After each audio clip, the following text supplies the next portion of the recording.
Greetings from the library cave. I am Aspen Dracaena, your spoopy neighborhood Ice Dragon Bookwyrm VTuber. Tonight, I will be reading 3 short stories. Hopefully I'll make it through them all. I'm very nervous. So these all can be found in the pinned post. You can find the link to my Halloween short story collection on Patreon, and you're welcome to read them anytime. They are not behind the paywall, so they are free for anybody to look at.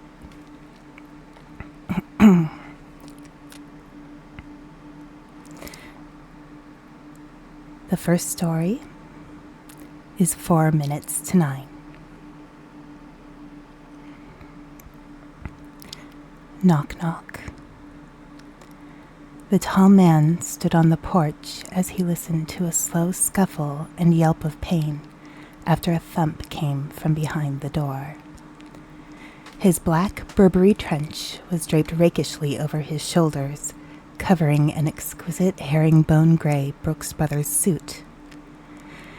It was tailored precisely to show off a slight hint of muscle and his trim waist, yet still loose enough to make it appear that he wasn't showing off.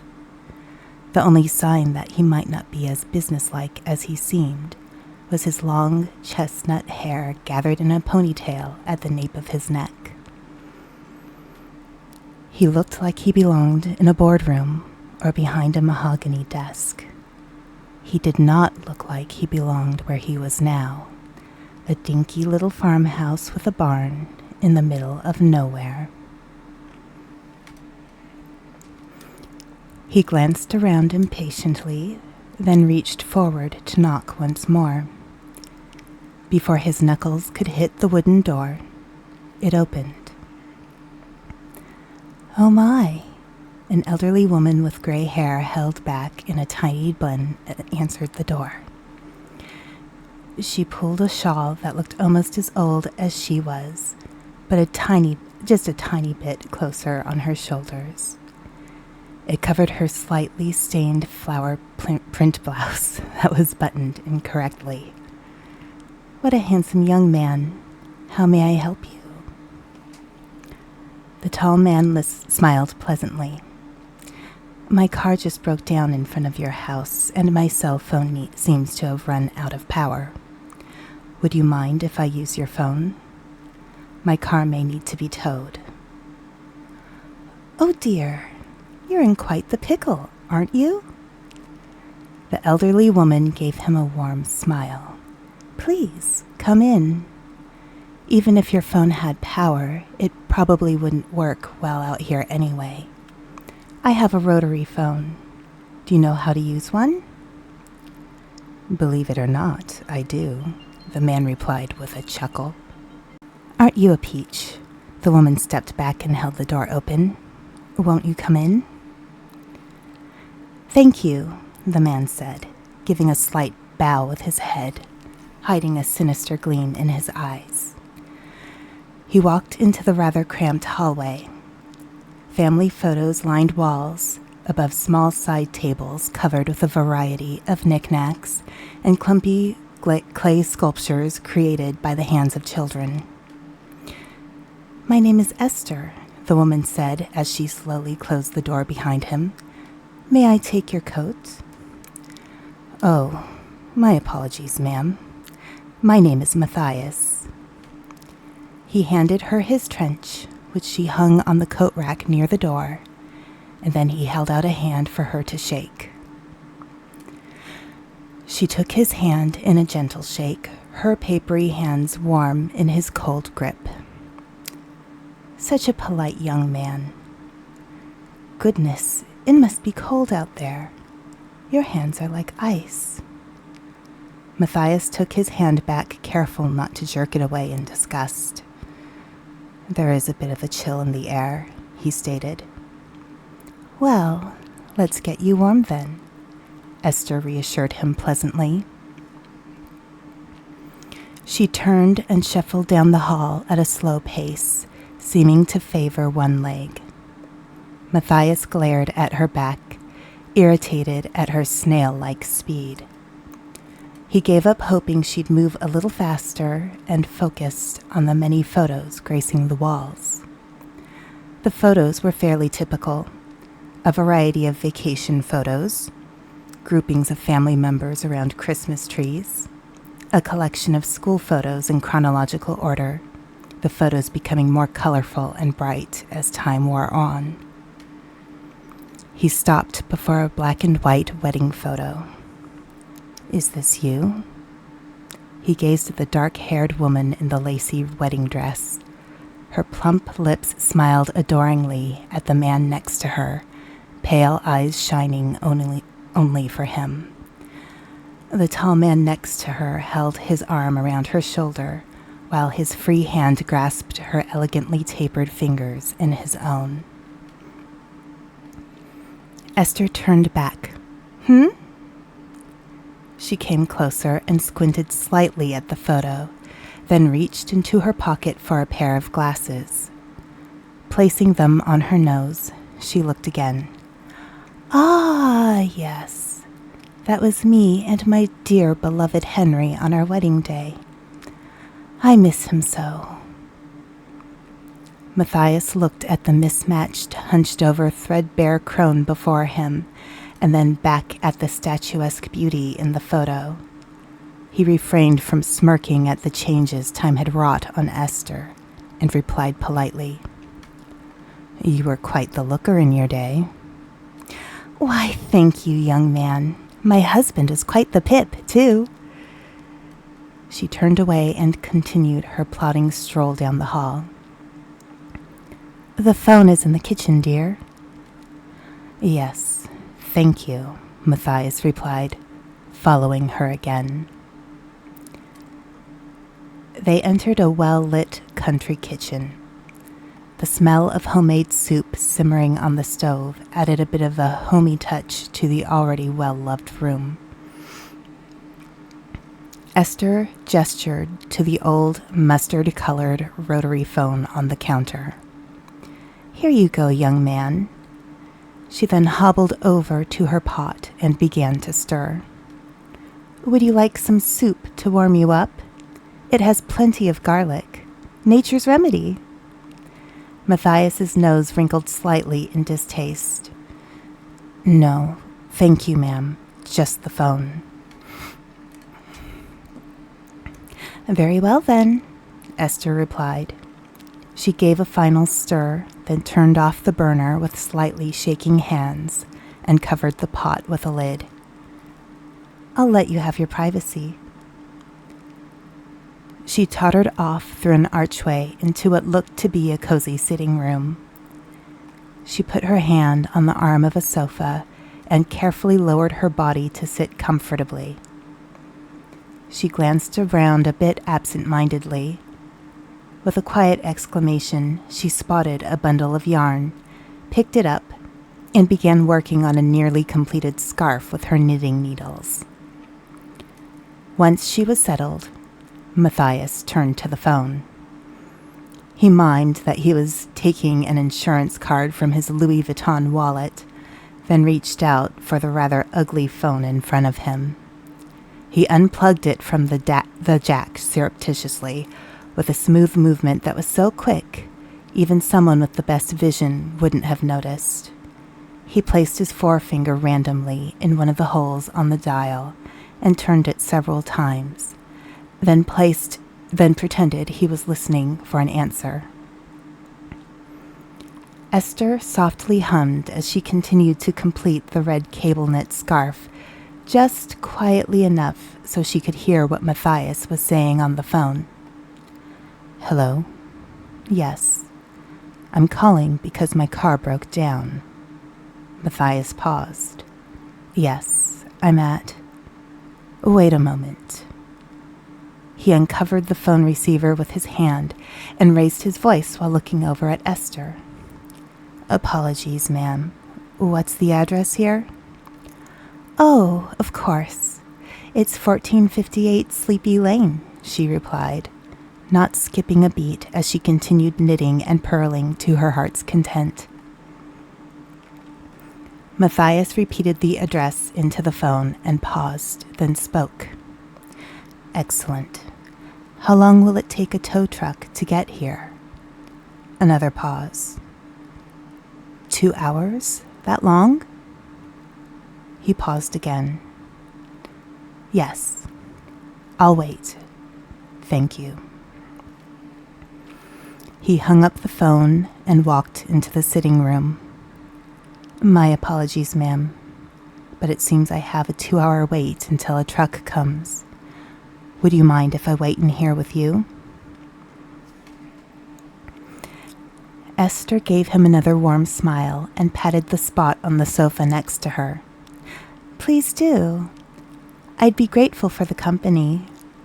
It gets lonely living here after my dear Henry passed a few years ago. I do get visits from my children and grandchildren, but it's never often enough for my taste.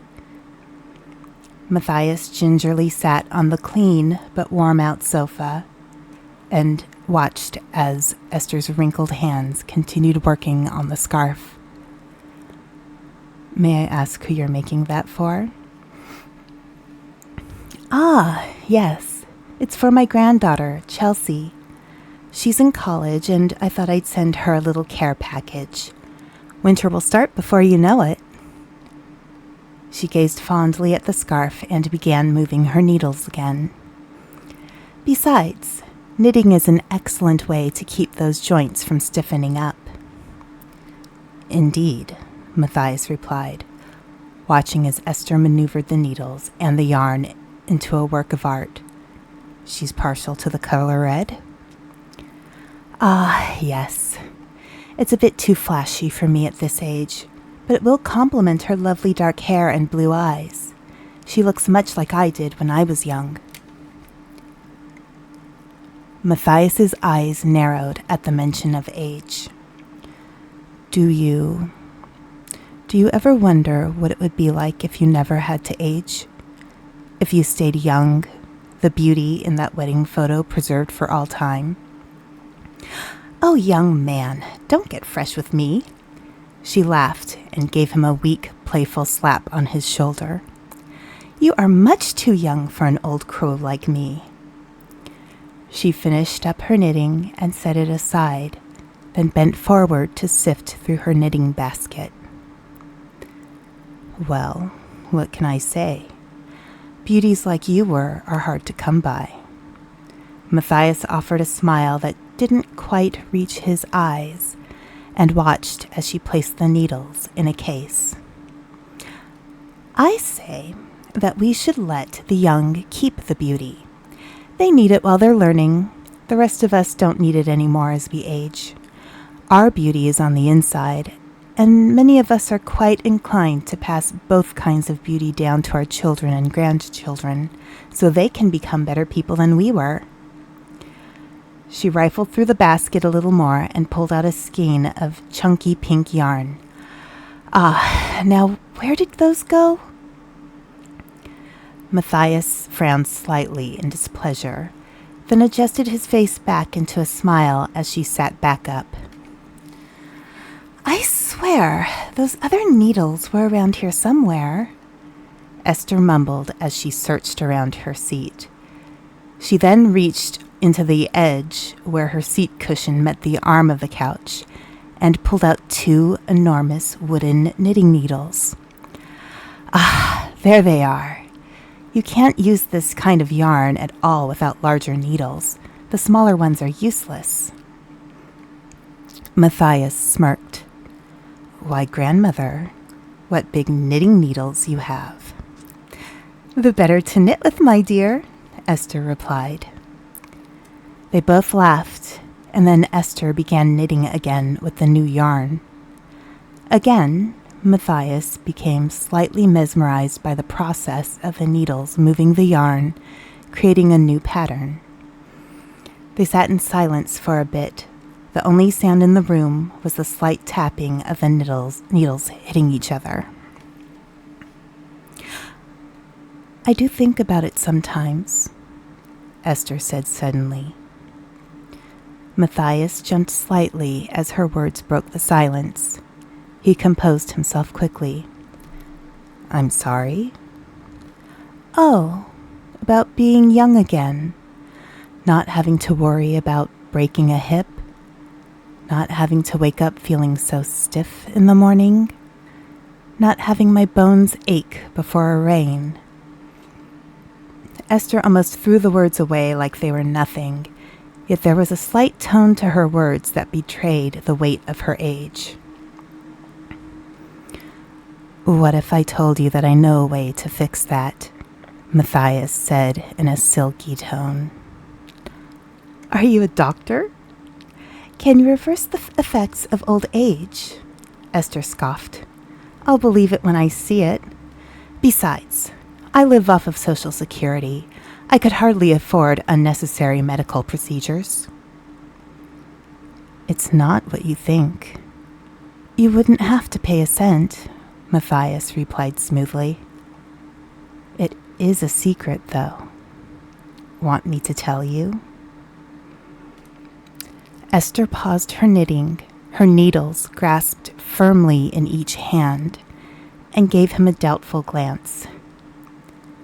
Very well, young man. Tell me your secret. I'll listen. I can't guarantee I'll believe it, but I'll listen. The expression on Matthias's face relaxed into a smirk of triumph. I'll have to whisper it to you. Trade secret and all. Can't have just anyone finding out, even if we are in the middle of nowhere. You never know when someone might come around. You like to keep a woman waiting, don't you, young man? She teased back. She tilted her neck to give him better access to her ear. Patience, my dear, Matthias purred.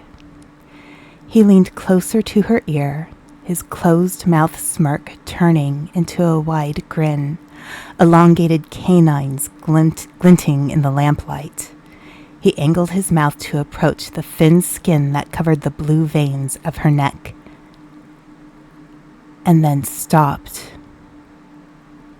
He looked down in shock. A large wooden knitting needle was embedded in his chest. What? Esther leaned forward with a gleam of triumph in her eyes. You thought I didn't know, did you? Matthias's eyes widened as he stared at the woman before him. She straightened her spine as she sat, raising herself to her true, more statuesque height. He now saw that there was a stronger resemblance to the woman in the wedding photo. He'd been had. Why? He asked, so shocked by his predicament that he didn't know what to do. Why? I've been hunting your kind for decades. It was easier when I was younger, certainly. Younger vampires tend to go after younger prey. They're so superficial after all. Their inexperience also makes them easier to hunt. The older ones are more careful, though. They know that older blood is richer. So as I aged, my methods changed. Once Henry died, gentle soul as he was, all I had to do was play up the image of the lonely old widow who lives in the country. Your kind began to show up in droves. She rolled her eyes as she took off the fake glasses and set them on a side table. Really, vampires are so predictable. But I would have made you one of us. I would have given you eternal youth and beauty, Matthias rasped, feeling the blood drain from the hole in his chest. Esther leaned close, giving him a smirk not so dissimilar from the ones he'd aimed at her all night. I don't want it. As I said before, beauty is for the young. I don't need it anymore." She paused and looked at her second wooden knitting needle with a frown. "And apparently, I'm losing my touch. You should be dust by now."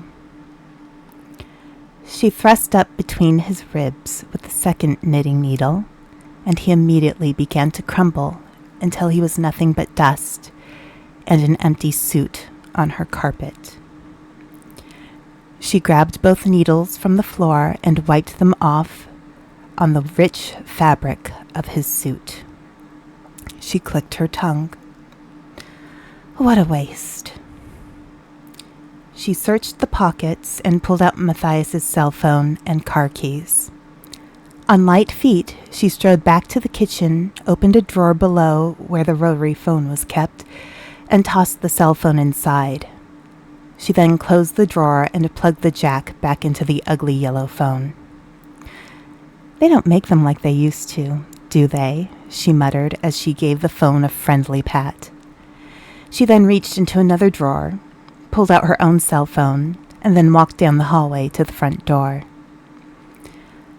The crisp, fresh autumn air refreshed her as she walked down the path to the luxury car that clearly belonged to Matthias. She pressed the unlock button and opened the door, sliding into the rich leather seat. A smile crossed her face as the fancy car gave a soft purr of life when she turned the key in the ignition. She drove it slowly over to the barn, got out to open the rickety wooden doors, and then drove the car in. A look of frustration crossed her face once she got out of the car. The barn was filled again with luxury cars. She pulled out her cell phone and glanced at the time. It was 4 minutes to 9. Early enough. She quickly dialed in a number. "Grandma?" came a voice after one ring. "Hello, Ferdinand. How are you?" she replied cheerfully. "I have a favor to ask of you." "Uh-oh. Is the barn full again?" he sighed in response. "Yes. Can you get your chop shop friends to deal with the mess? I have to supplement the Social Security somehow." "Sure thing, Grandma. They always love the stuff you send them. The cookies, too." She could hear the smile in Ferdinand's voice. Esther walked down the path back into the house. "Well, they could use a little meat on their bones." "I'll give them a call. They'll probably be able to get there in a couple days." She walked back into the sitting room with a bag and placed the empty suit covered in vampire dust inside. "Could you ask your mother to come over and help me clean?" "Course, Grandma. Any special supplies?" She heard him rifling through some paper to take notes. "No, just the usual." She thought of the trench coat on the coat rack in the front hall. "I might have a nice new coat for you. Some fancy boots, too. Ferragamo, I think?" "Sweet. The vamps are annoying, but they have great taste in clothes." Esther suddenly heard a sound in the corner of the room. She grabbed a metal knitting needle and threw it, deftly stabbing a mouse. "Ugh." "Everything okay, Grandma?" Ferdinand asked. "Yeah, just a mouse," she said as she picked up the needle with the impaled mouse on it. "Poor little thing. Maybe have your mom bring some mouse traps as well?" "Sure thing. Anything else?" "I also have a drawer full of vamp cell phones," she began. "But I know how to take care of those. What about you? You're still doing your hunter training?" "Yeah, Grandma, I am," he sighed. "Good boy. Keep it up. You have a legacy to maintain." "Yep, well, I should go now." "Sleep well, Grandma." "You too. Bye now." "Love you, Ferdinand. Not your unfortunate name, but definitely you." Ferdinand snickered. "Yeah, love you too, Grandma." After Ferdinand hung up, Esther dialed one more number. It rang several times, and a generic message played. She waited impatiently until the beep, then spoke. Logos Peregrine, where on earth are you? It's Esther. You wouldn't believe it, but this time the vamp offered to turn me. At least he was a little more slick about it than the others. I was worried this one would be boring. Call me back. I'll give you the details, dear. Esther turned the power off on her phone and placed it on the counter next to the rotary, then walked over to the closet where she kept her vacuum. After a quick run-through, the vampire dust was gone, but there was still a dark, sticky spot on the rug where the vampire bled out. She diluted some dish soap in water and scrubbed it into the spot a bit, then sprayed it with water to clean. Oh well. At least it wasn't in the sofa cushions again. That was a bear to clean last time. She threw an old towel over the spot so she'd remember not to walk on it, sat back down on the sofa, and started knitting again. She thought about what Matthias had offered, his promise of having her youth and beauty back. Her needles paused in her hands as she rolled the idea around in her head. Nah, she said out loud, then smiled as she started knitting the chunky pink blanket again for her youngest granddaughter. Youth is for the young. So that was the first story, 4 minutes to 9. I believe there might be a short commercial break coming up, so I'm going to take a quick moment to drink some water. If you need to run to the bathroom or grab some water for yourself or something to eat or some Halloween treats, go right ahead. I hope you enjoyed that one, by the way. I was inspired by a post I saw with a meme about using oversized wooden knitting needles as a way to hunt vampires. So I actually thought that was really funny, and I was thinking at the time about how cool it is when you read stories where the protagonists are not young people but older people. So I really enjoyed writing Esther. She's definitely one of my most favorite characters I've written so far. I think the next one I'm going to read is going to be a little more serious. So this next story is called Alone. And it's based on a particular folklore creature, and I'm wondering if you'll be able to figure out what folklore creature I'm talking about. So, let's begin. The toads in the pond abruptly stopped croaking. She'd always found it weird when they did that. The sonorous cacophony of chirping usually broke the silence of the night this time of year. It was often so loud that even with the windows completely shut, the sound could still be heard, though in a more muffled form. The overwhelming lack of sound, made the night feel strangely oppressive. She didn't know why, but she felt a need to look out at the pond. It wasn't like she'd see much, as there was only a sliver of a crescent moon to shed light on the dark landscape out the window. She moved the curtain aside only to find that the light of the room she was in only reflected her image back, so she flicked the nearby switch to get a clearer view. She blinked her eyes a bit as her vision adjusted to the reduced light. Once she thought she could better tell the difference between the shadows, she peered out the window again. The meager light from the slivered moon reflected weakly in the calm ripples of the murky pond. A breeze made the branches of the nearby trees move and change shapes while she squinted at the scenery. She doubted she'd find a clue to determine what caused the abrupt change in sound, but her curiosity got the better of her. Nothing looked obvious, so she blinked and began to turn when a red glint caught her eye. She turned back to the window, and it was gone. "Just a trick of the light," she murmured, and flicked the light switch back on.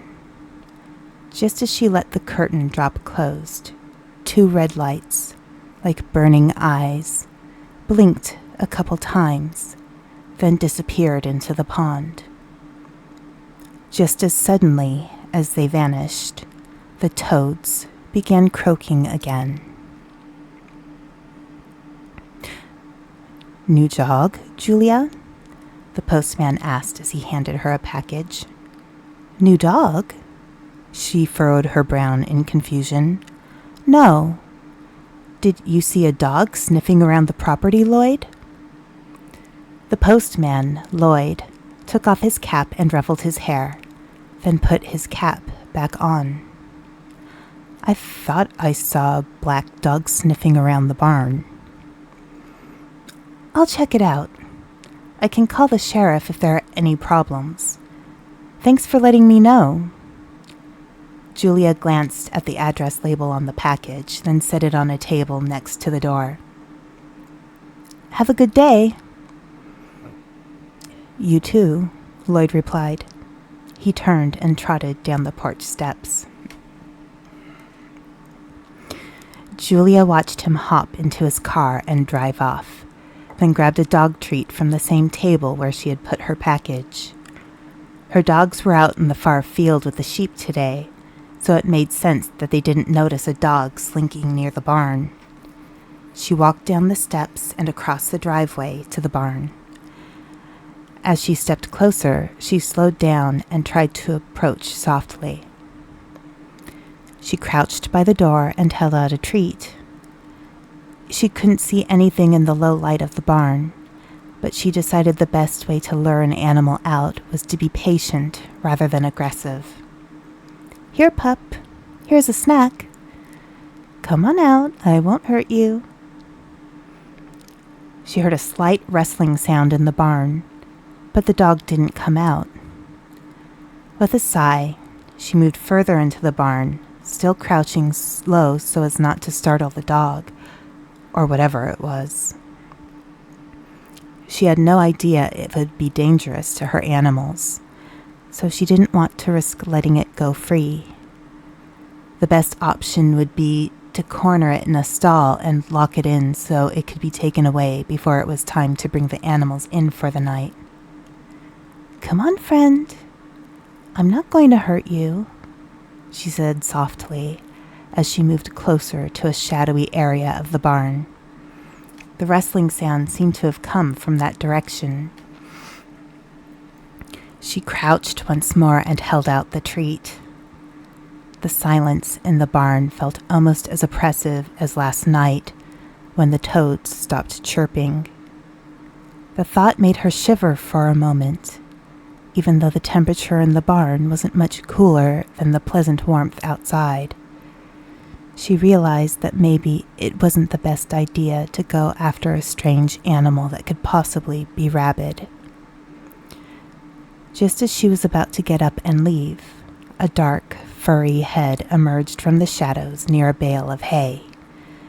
A ray of light from one of the open windows reflected on the dog's eyes, giving its icy eyes a reddish hint.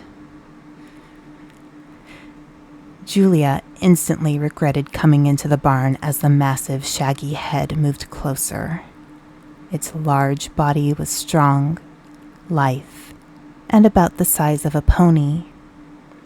She fell back on her bottom and dropped the dog treat, then awkwardly scrambled backward. The dog, for it was clearly some kind of dog, though she couldn't imagine what kind, was so large that it could easily outweigh her. It stepped forward slowly with threatening deliberation. It stopped and sniffed at the abandoned treat without moving its piercing gaze from Julia's form. It sneezed at the smell, then returned its attention to Julia and continued to move forward. Judging the distance between them, Julia figured she'd be able to get out of the barn door and shut it behind her before the dog caught up to her. She swiftly stood and ran as fast as she could. Her heart felt as if it was going to burst as she reached the door and slammed it behind her. She held it shut and tried to slide the wooden beam down to close it when she felt the creature's body pound against the door. She trembled while she held the door and somehow managed to push back hard enough to slide the beam in place before the dog could get out. Julia took a deep breath and slumped against the door with little relief. She wasn't sure how long the door could hold against the massive dog. Not willing to take the risk that it would barrel through the wood and chase her down, she braced herself against the door and waited for the next slam. It never came. After waiting a couple minutes, she tentatively backed off. A nearby rustle startled her for a moment. A dark-colored squirrel had managed to make its way out of a knothole near the door. It turned and stared at her, then scampered off toward a tree near the pond. Julia backed away from the door and ran to the house. She slammed the door behind her and looked out the window to see if the dog had followed her. The door to the barn still seemed to be firmly latched, so she grabbed her phone and called the sheriff. After a panicked explanation of what happened, she hung up and waited. With trembling hands, she filled her kettle with water, then made herself a cup of tea. Every moment seemed to take forever as she sat at the kitchen table with her hands clasped around her steaming mug. A knock came at her front door, which startled her back to attention.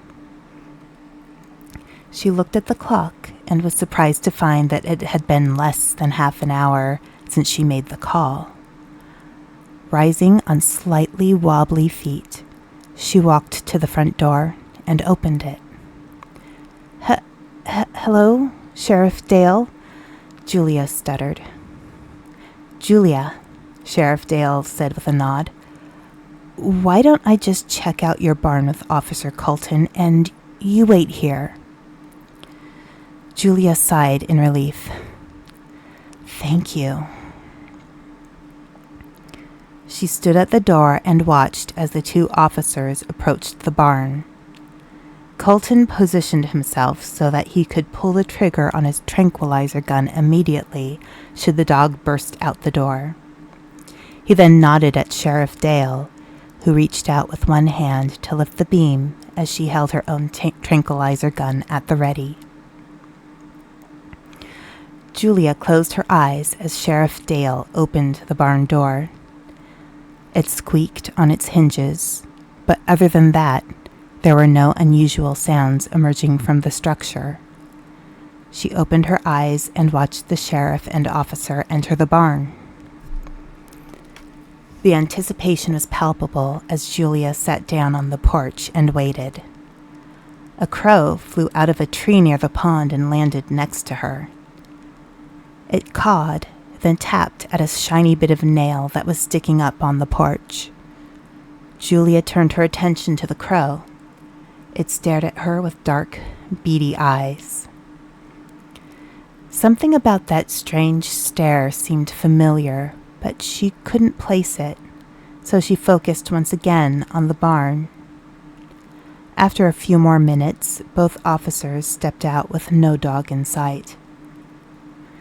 Julia stood and crossed her arms in front of her. She rubbed the side of her left shoulder to comfort herself.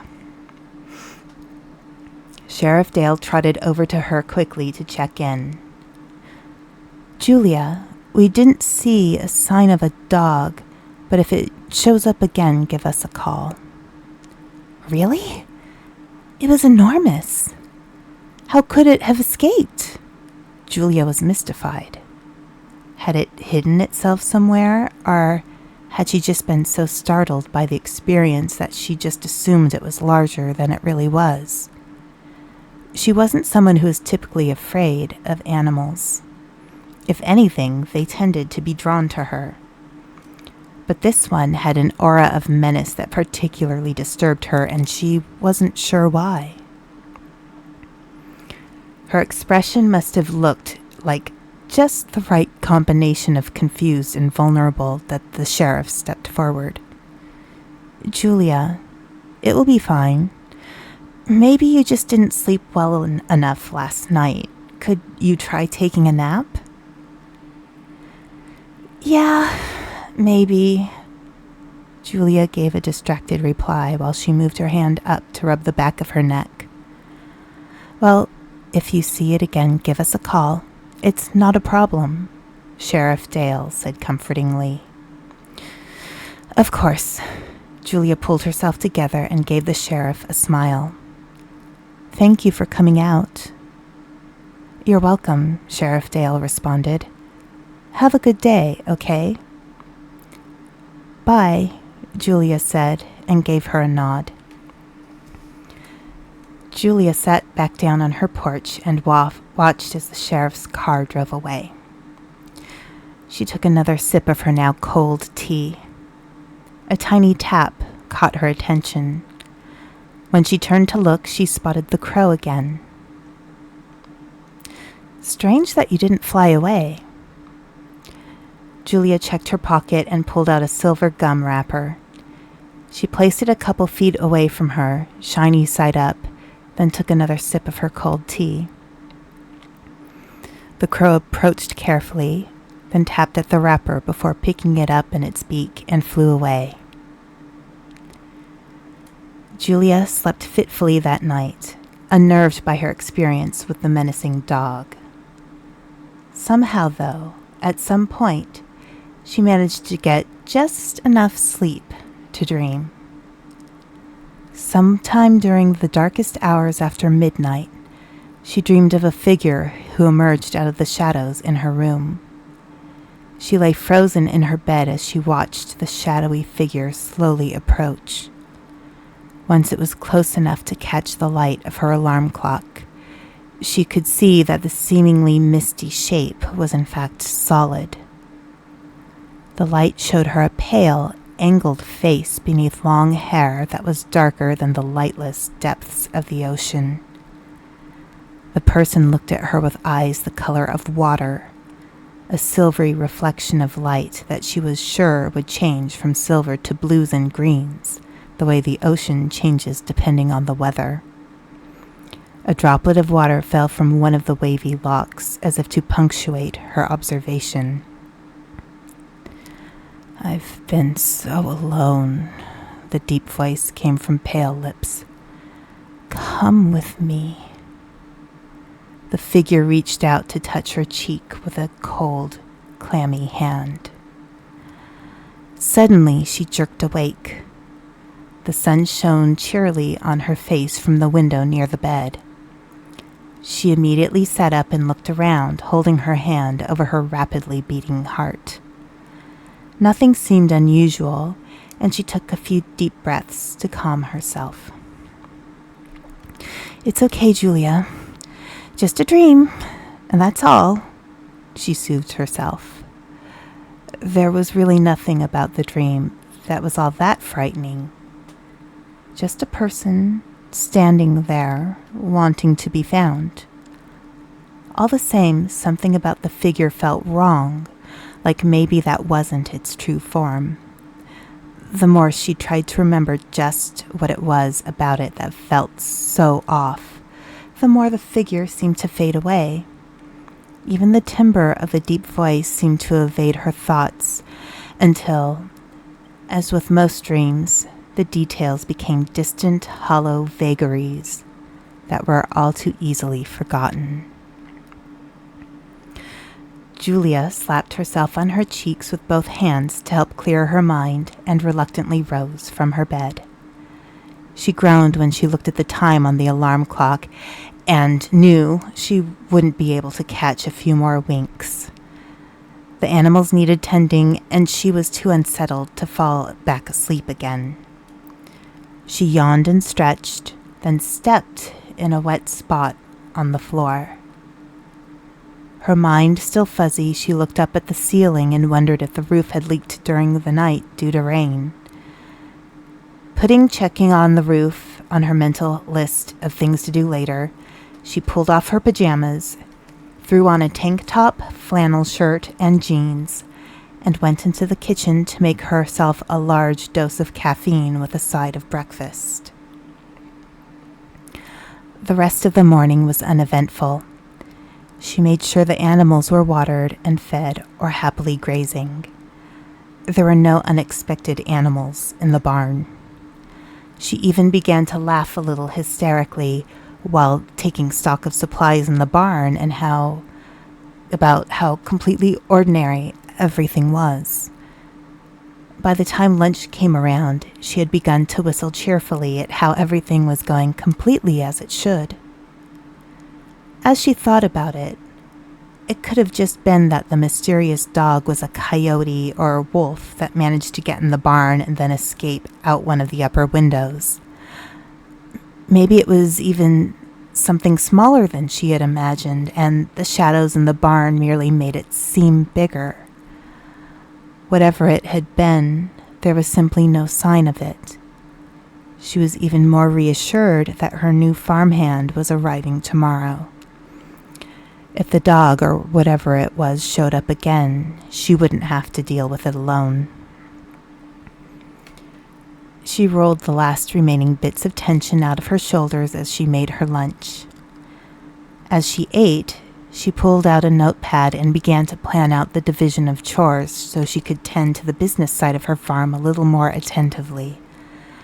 The small farm had been passed down in her family for a few generations, and while it was a bit smaller than it once had been, it was still much too big for her to handle all the work without some help.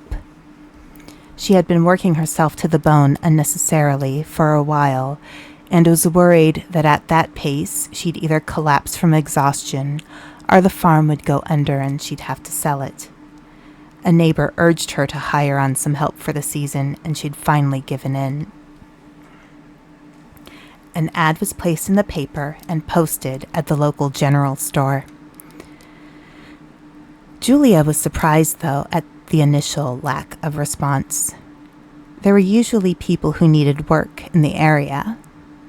However, it seems like everyone who wanted to work had already found positions, especially since it turned out to be a good year for local crops and newborn livestock. Julia almost gave up, having realized that she had probably, out of sheer stubbornness, waited too long. A few weeks after her ad went out, though, she finally got a call. The voice at the other end sounded competent, and he answered all of her questions perfectly. Too desperate at that point to conduct a second interview, she immediately offered him the job. If her need wasn't so urgent, she would have been more cautious, but the sheep would need to be shorn at some point, and she was worried the turkeys would start organizing a fight club. After lunch, she walked over to the trailer next to the house where the farmhand would stay for the season. While her need for help was great, she was still unwilling to home a stranger in her own house, especially as a single woman. She was grateful that her grandfather had bought the trailer a few years earlier.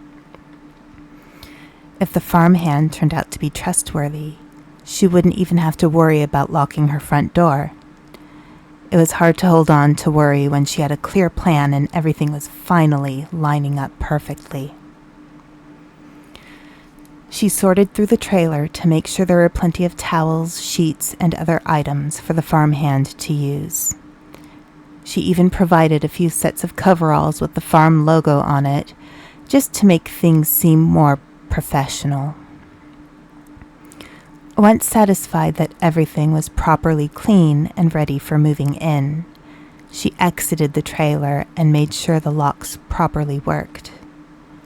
As soon as she pulled the key out of the lock, she heard a yelp and a splash from the direction of the pond. "What the?" Julia startled, realizing her nerves still hadn't fully recovered from the events of the day before, but she pulled herself together and ran over to the pond. The scene that met her eyes was strangely laughable. A man was standing in the pond, near the edge, with his hair dripping down over his face. He coughed as he awkwardly made his way to the side, the mud clearly trying to suck him down into the bottom. Julia had been in his position a few times in the past and knew how tricky it was to get out, so instead of laughing at his plight, she darted to the edge and offered him a hand. "Here, I've got you," she said. He reached out his hand to her, and together they managed to get him onto the bank. Julia was thankful that the time she spent on farm work had made her strong, because getting him out was no easy feat. They both sat on the soggy bank of the pond to recover their energy. Julia gave him a moment to pull himself together before questioning him. She gave the man a glance at the same time he looked at her, and they began to laugh at the situation they found themselves in. "So, who are you, and what are you doing on my property?" she asked, trying to get down to business. She tried not to make the question sound intimidating, as the man looked like he'd been through enough. The remaining tone of laughter in her voice probably helped. "Are you Julia?" he replied, answering her question with another question. He pulled some muck off of one of his shoulders and tossed it back into the water. "Yes. Are you the new farmhand, Griffin?" she continued, sure that he was probably a bit unsteady after his encounter with the murky pond. She knew what that felt like after her encounter with the strange dog. He pushed his dark hair back from his face and nodded. "I'm Griffin." Julia stood up and offered him her hand again. He grabbed it and stood as well. She was suddenly very aware that he was almost a foot taller than her, and definitely outweighed her in the muscle department. A wave of regret that she hadn't been more cautious about her hiring process came over her. He could probably pretty easily take her in a struggle and come out the victor. She gulped, then peered up at his face as he attempted to get the damp tendrils of hair behind his ears. There was something about the gesture that made him seem a bit awkward and harmless. Maybe she was overthinking things due to her recovering frayed nerves and immediately brushed off her caution. It wouldn't do to make her new employee feel unwelcome. "Do you have something to tie my hair back with?" he asked. "Mine broke while I was trying to get out of the pond." "Uh-huh," she said, then pulled a hair tie off her wrist and handed it to him. He quickly pulled his hair back into a messy ponytail, then gave her a humble smile. His grayish-blue eyes seemed to light up with good humor, and she suddenly felt reassured. It was a relief to let go of her remaining tension and focus instead on helping the poor guy get settled. "Weren't you supposed to arrive tomorrow?" she asked. She then glanced around for a suitcase or duffel bag of some sort, but found nothing. "I was, but the timing changed. Oh, and my things fell in the water with me. I tried to grab my bag once I realized I could stand, but I think it got sucked down into the mud." She nodded knowingly. "I can't tell you how many things I've gotten lost in that pond. I'm really sorry. I can reimburse you so you can get a few changes of clothes at least. I have some coveralls for you in the trailer, so at least you'll have something to wear. I can probably scrounge up a shirt, too." She tried to size him up, wondering if she had anything that would fit his broad frame. "Thank you," he said. "I didn't really come with much, so you don't have to worry." It was strange, she thought. how his warm, deep tone seemed to entirely counteract how intimidating his build was. "Let's at least get you a shower. I'm sure I can scrounge up some soap and things for you." She began to walk toward the trailer and looked back at him. "Oh no, the mud got in your shoes too, didn't it?" Griffin looked down at the sticky mud on his bare feet. "I guess so." "I'll look at some of my dad's old clothes. Maybe there's a pair of shoes and some other stuff that will fit you," she sighed. She doubted there would be much, since her father was at least a few inches shorter, but anything was better than having this poor guy go without altogether. She quickly showed Griffin to the trailer, showed him how the shower worked, and gave him his copy of the key. Once she was sure he was settled, she went to explore some of the boxes in the attic. After shooing away a few spiders and coughing at the dust that had gathered on the boxes, she found a few articles of clothing that might be salvageable. Relieved that she could provide something temporary at least, she made her way down the stairs. She sorted through what she found as she trotted down toward the front door, making a mental note of things she'd probably have to get him, like socks and underwear. She was so focused on figuring out what to set aside so he could purchase what he needed that she ran straight into Griffin, who was unexpectedly standing at the bottom of the stairs.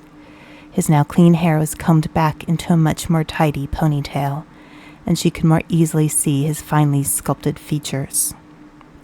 "Crap," she thought. "Why did I hire the cover of a romance novel?" She quickly looked down and realized he was only wearing a towel. Startled, she gulped and looked back up at his face, thankful that she had splurged on extra-large towels when getting the trailer ready. "Oh my gosh, I'm sorry," she blurted. "Did the coveralls not fit?" He gave her a blank look, then looked down at the towel on his hips. Oh, I didn't think." She shoved the pile of clothes in her arms at him. "I think these might be okay. The pants might be a bit short, but some of the shirts might do. Oh, and the shoes. We'll just have to see if they fit okay. Luckily, my dad had big feet." She cringed, and she realized what she'd said. "Oh, not that you have big feet, or rather unusually big feet for your height, or anything." Crap. Griffin laughed at her reaction. "I've been traveling alone for a while now. I'd forgotten so many of the social niceties, so don't worry. You haven't offended me." That explained why he came into a woman's house wearing nothing but a towel, Julia thought, relieved that his unexpected appearance in the house had a reasonable explanation. "You can change in the bathroom over there," she said, pointing to a door by the stairs. "Then we can sit and talk a bit about what needs to be done. Maybe I can show you around the property before dinner." "Sounds good," he replied, and then entered the bathroom. Once he closed the door behind him, she sunk into a chair and groaned in embarrassment. "Pull yourself together, Jules," she mumbled under her breath, as she softly pounded her head against the table a few times. This is what you get when you combine a lack of sleep and haven't dated for a while. An odd feeling came over her, and she tried once more to grasp for the last tendrils of her dream, but they evaded her again. She shook her head and sat back up in the chair. "You will not saddle yourself with a sexual harassment lawsuit, got it?" she mumbled to herself again. Just as she straightened her spine in firm resolve, Griffin came back out of the bathroom. She almost groaned and shouted, "Oh, come on," when she saw him. Somehow everything fit, and fit so well that he looked like a sexy lumberjack. The t-shirt clung to his muscles, almost making him look more appealing than when he wasn't wearing one at all. Over it was her dad's old red plaid flannel shirt, with the sleeves rolled up to expose strong forearms. Even the jeans were somehow just the right length and hugged his legs in all the right places. Any leftover fears from yesterday immediately fled from her mind at the sight of him. "You look a little flushed. Are you okay?" Griffin asked as he sat down in the chair nearest to her. While it wasn't so close as to be uncomfortable with most people, it felt like any distance where she could still see him would be a little too close for her libido to handle. She didn't pull back, though, out of fear of letting on what was really running through her head. "Nope, no, I just didn't sleep well last night. Maybe I should make some coffee or tea. Do you want some?" She darted out of her chair and made her way to the kitchen. "I'll help," Griffin said, and followed her. No, you're the guest right now, and you've been through enough." Julia pulled a bag of coffee out of the cabinet and set to work on getting it measured, ground, and into the coffee maker. Griffin stood in the doorway, somehow perfectly posed, as he watched her prepare the coffee with unnecessary precision. "I'll just have water, if that's okay," he said. There was something slightly teasing in his voice. Julia fumbled for a moment as she closed the bag of coffee beans, nearly dropping it. "He knows." She cringed at the thought and was relieved that her hair was down, or he'd see the blush creep up the back of her neck and turn her ears tomato red. Sure, that's fine," she replied, as she finally sealed the bag and put it into the cabinet. She then opened another cabinet to grab her favorite mug and a glass for Griffin.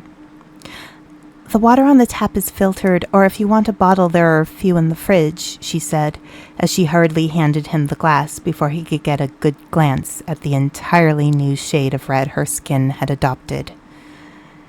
She nearly dropped the glass as his hand touched hers when he took it from her. "Tap is fine," he said, and came in a little closer than necessary as he passed her to get to the sink. She watched him as he filled the glass out of the corner of her eye.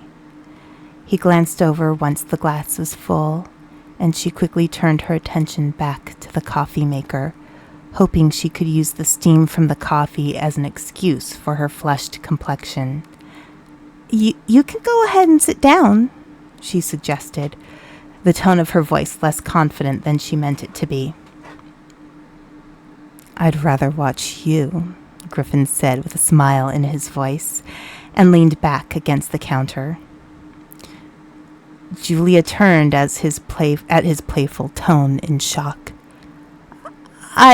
I'm hardly that entertaining."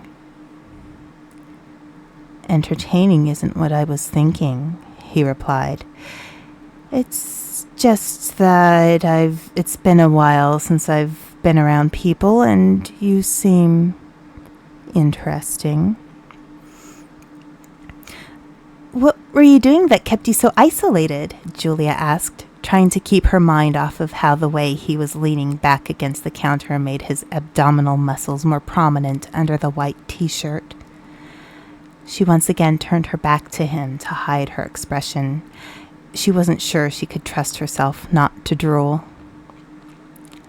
"I was traveling, trying to find a place that felt right," was his nonchalant reply. "Here feels right." She gasped when she suddenly felt his presence close in on her. When she turned, she found him right in front of her. "Okay, look, I get that you've been alone for a while, but please remember this is an employer-employee relationship." He put the back of his hand to her cheek and gently slid it down. "Don't worry. I have no interest in doing anything you don't want to do. But if you change your mind..." He let the sentence dangle without finishing it and gave her a playful smile. It hinted that he was open, but there was something about it that was just gentle enough to imply he wouldn't do her any harm. She took a deep breath. He was clearly teasing her. She grabbed her mug, filled it with coffee, and made a beeline to the table. He followed behind, and they once again took their seats. She was determined to skip the teasing and get to business, but the first question that came out of her mouth wasn't what she meant to ask. Why did you spend so much time traveling alone? All traces of humor left his face. He took a sip of water, then put the glass back on the table. He dipped his finger into the water and traced it along the rim, then began to speak. I'd been separated from my family for a long time. When I came back, they were gone. There was a note left behind from my brother to let me know that my parents had died and he moved on rather than wait for me. There was nothing left to do but find my own way. I'm sorry, Julia replied sympathetically. Her own parents had died in an accident and she'd been raised by her grandparents. I can understand that. It's been lonely, I'll admit, but I wanted to be in the right place. I guess I was trying to work off the grief, but after a while, I just felt so alone. Griffin took another sip of water while Julia mindlessly stirred her coffee with a spoon and gazed at the kitchen table. I feel so alone, she murmured softly. Come with me. What was that? Griffin asked. Julia blinked her eyes. What? You said something, he asked. His eyes seemed a little more blue in the dining room light. Sorry, you were saying you were trying to work through the grief, Julia said, cringing at her rudeness. Right. I didn't want to be alone anymore. I needed at least one person to make me feel a little more whole. He looked so sad, Julia observed as she watched him gaze at the half-empty glass of water. While the planes of his face would have drawn anyone in, the pained look in his eyes made her forget her awkwardness. She knew that feeling intimately. It was the kind of loneliness that only loss could cause. She leaned forward and put her hand on his. You don't have to be alone anymore. You can stay here as long as you need to. I'm sure I can find work for you to do once the season is over. He leaned closer to her and adjusted his hand so that he could hold her hand in his. Thank you. The layers of emotion in his deep voice sucked her in. So, why did you fall into the pond? I'd think it was pretty obvious that was right in front of you. It's not a small pond. Julia changed the subject. The intensity of the conversation had started to feel a bit overwhelming. I saw something at the top of one of the trees I couldn't make out, Griffin explained.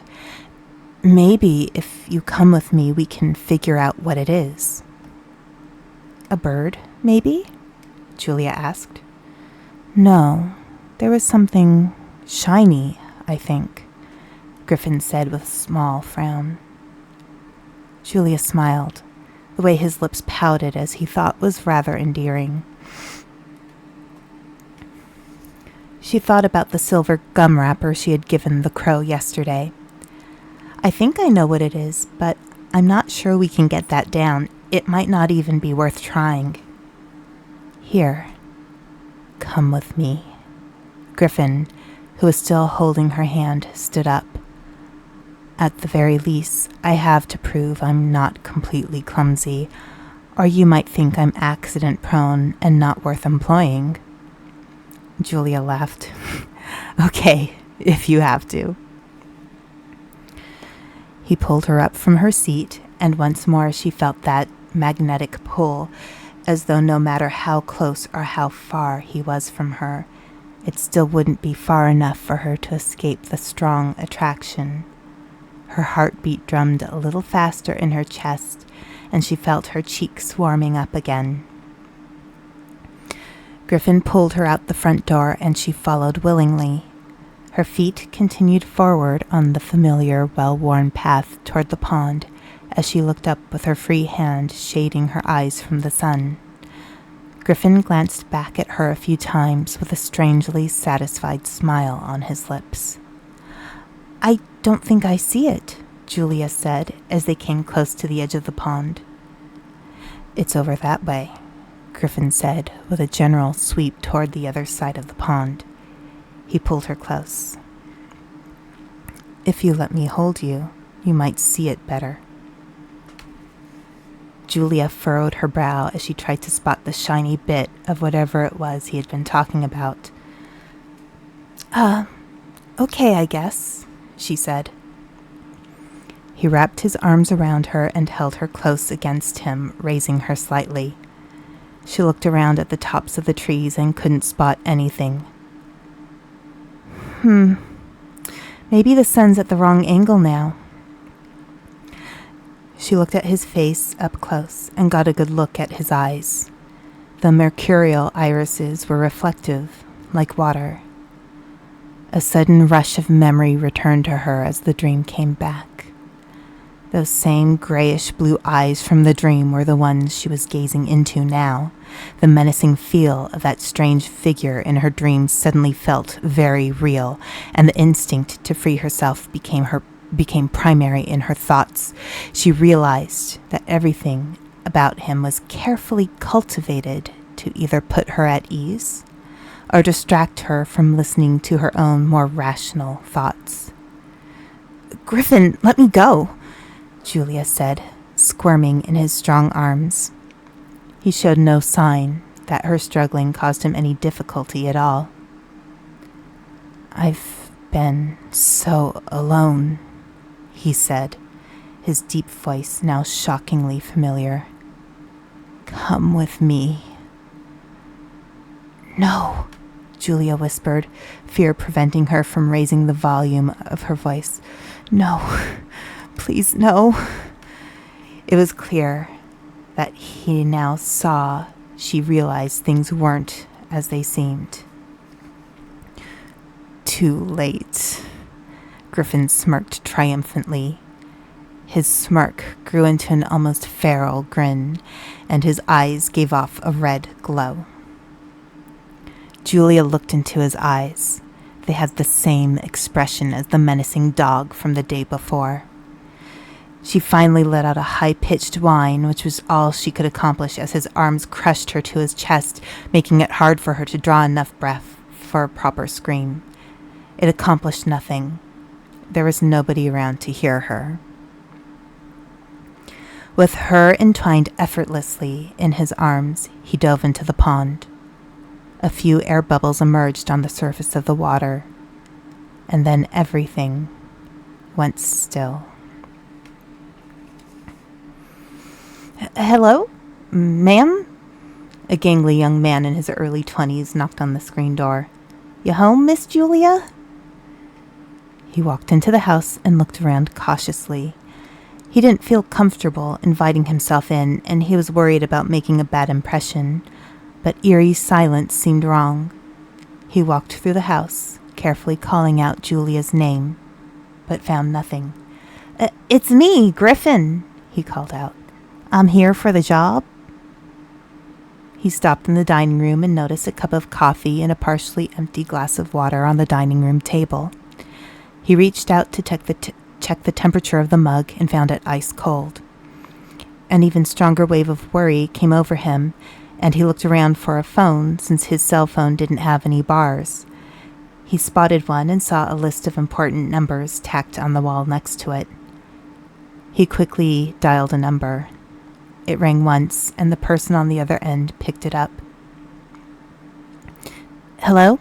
Is this the sheriff's office?" Griffin blurted out before the person on the other end could say anything. "I'm at Miss Julia's house down at Cloverton Farm. I think something happened to her. There's a car here, but she's not, and she was supposed to meet me here today. Can you send help? I'm pretty sure I'm out here, all alone.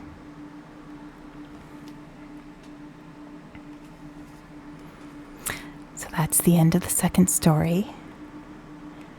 And again, that one is called Alone. I'm going to take a brief moment to drink some more water.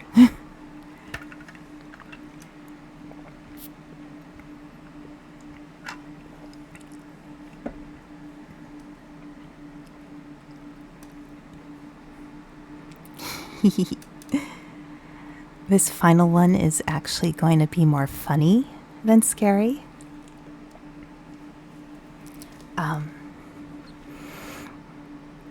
If you remember when I played Resident Evil 7 the other day, I said I wasn't really scared of the dolls. It was the baby that bothered me.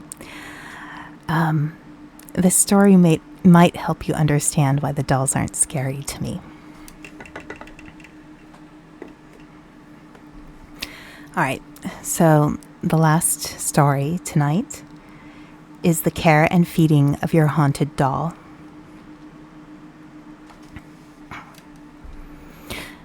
The box arrived unexpectedly. It wasn't an ordinary package sealed with clear packing tape and an easy-to-read label from a shipping company.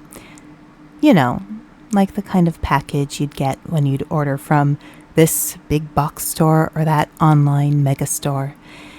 It wasn't even a slightly used cardboard box sent from a friend or family member with a birthday present or some homemade treats. This was a full-on wooden shipping crate on my doorstep. It was about a yard long on its longest side and 2 feet long on the shortest. It had a label on one side with my name and address, handwritten in slightly smudged ink, as though the person who sent it to me was in a rush and wrote it as quickly and carelessly as possible. The scrawl was barely legible, but it was obviously my name and address. There was no return address at all. There wasn't even any postage. It must have been delivered in the middle of the night, or as I hadn't heard a knock on the door or someone making the delivery, and it was only 7:53 in the morning. As I stared at it, the box seemed to move very slightly. I blinked my eyes a couple of times, then rubbed at them, then sighed as I looked at it once more. I had probably just been staring too hard at the thing. I was almost tempted to call the police and have them check the box and see if it was some kind of prank or worse, but they'd probably laugh in my face. I was the most boring nobodiest of nobodies, and half the force knew it because they went to school with me. They knew the most remarkable thing about me was how not remarkable I was. Having the reputation for being completely mundane makes it easy to be forgettable. Hell, most of those officers barely remembered my name, which was, very unfortunately, Jane. Yep, plain Jane. There was simply no reason a terrorist or a spy agency or someone unsavory would send me a mysterious package.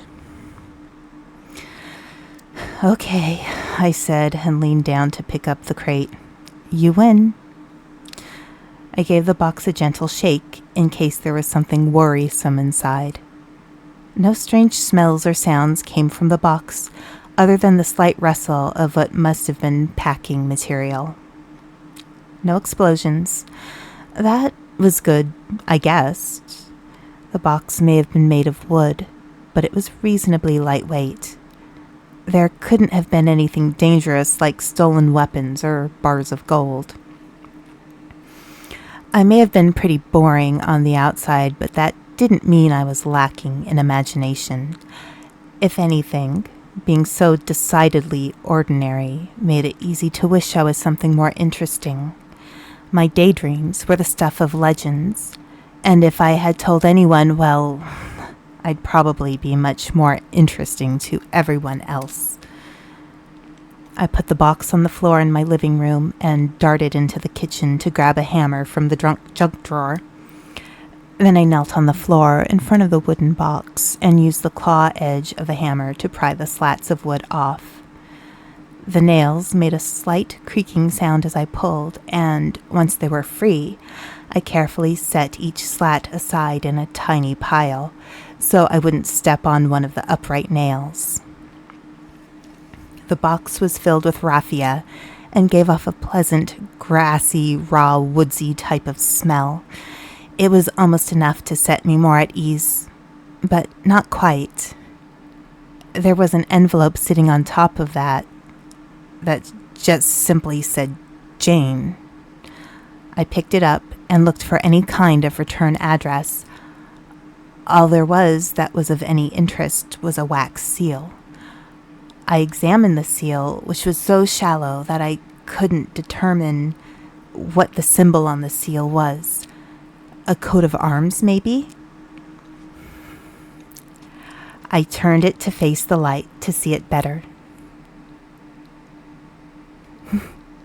Thank you very much. I turned it to face the light to see it better. Was that a skull in the corner? I had a feeling that if the wax used for the seal wasn't black, I'd see it better. I finally gave up and opened the flap of the envelope carefully so that the wax didn't break. Once I managed to get it open, I pulled out a beautiful piece of creamy paper. It was the kind of paper someone who had loads of money would keep for special occasions. I had to admit it gave me a thrill to think someone would waste their fancy paper on me. I unfolded the smooth paper and read, "Dearest Jane, I simply cannot bear this responsibility anymore. It's up to you to handle this from now on. Good luck. You'll need it." There was no signature. I flipped open the paper. There wasn't anything else on the back. I read the words over again carefully.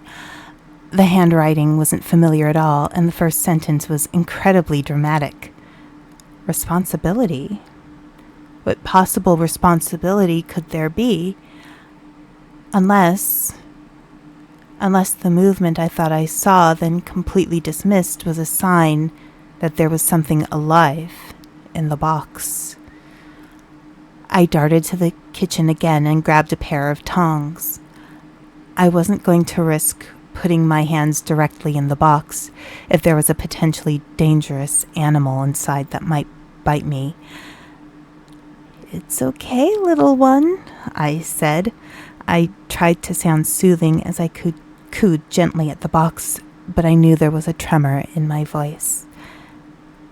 Ever so slowly, I used the tongs to pull the packing material out, tiny tuft by tiny tuft, until I saw something that looked like fur. I hopped back in fright.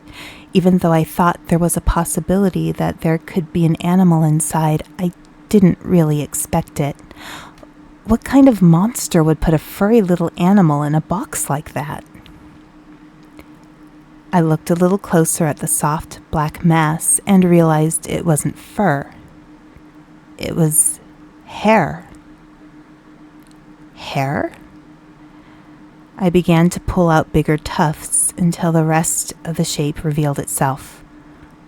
A doll? I pulled it gently out of the box. It was a beautiful antique porcelain doll. It had glossy black curls, shiny glass eyes, a button nose, and a little mouth partly open to show delicate teeth. It had a huge violet bow in its hair that perfectly matched its poofy dress with a white ruffled bib collar. I was fully mystified now. A responsibility that someone could no longer bear? Was it that it was an expensive antique that had to be cared for? Then Why not sell it to a collector or donate it to a museum? Why set it on my doorstep in the middle of the night? It was all a little unsettling, so I did what seemed the sensible solution. I laid the doll back in the raffia, put the box aside somewhere safe, and went on with my day. It seems like the logical thing to do. Boy, was I wrong. It was my day off, so I continued with my plans to do some long-needed deep cleaning and sorting. I already had a couple of boxes set out on my bed for clothes to donate and clothes to toss. Earbuds in my ears. I got into the zone with some loud, energetic music and got to work. First the closet, then each drawer. When that was done, I began to pull things out from under my bed. Out of nowhere, I heard a thump so loud that I could hear it over the heavy beat of the music I was listening to. I smacked my head against the bed frame at the unexpected sound. I rubbed at what I was sure was going to be an impressive lump on my head, then stood up and pulled out my earbuds. "Hello?" I asked the house.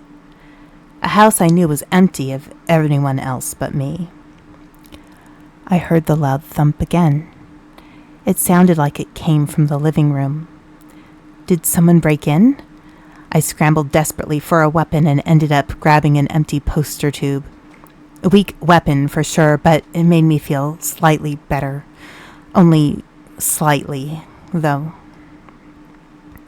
I slowly tiptoed downstairs, holding the poster tube with both hands like I was holding a baseball bat.